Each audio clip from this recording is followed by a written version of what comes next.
Sometimes your Fire remote control might not work with your TV, but this is a problem that can be solved. I'll give you a few tips to try that will hopefully fix your remote so you can get it working again.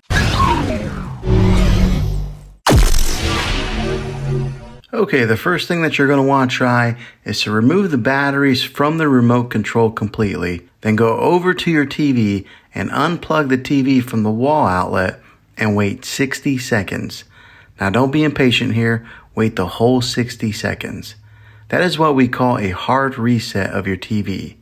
Then plug the TV back in and put the batteries back in the remote control and try to use it to see if it works. If that doesn't work, then let's move on to the second method. Take the batteries out of the remote control again, and as crazy as it sounds, go through and push every button on the remote control a few times.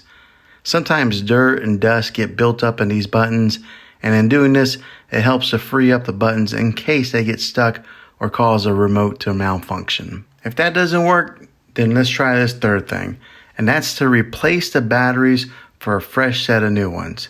You probably have already tried this method, but it's a good reminder to anyone who hasn't. If replacing the batteries doesn't work, then the last thing that you can do is just order a replacement remote control. I'll put links in the description down below of where you can get a new remote and new batteries. Well, hopefully this video was helpful to you. If it was, go ahead and throw a thumbs up on it. Go ahead and subscribe to my channel. I make tech videos all the time, and I'd love to have you back in the next one. Take care.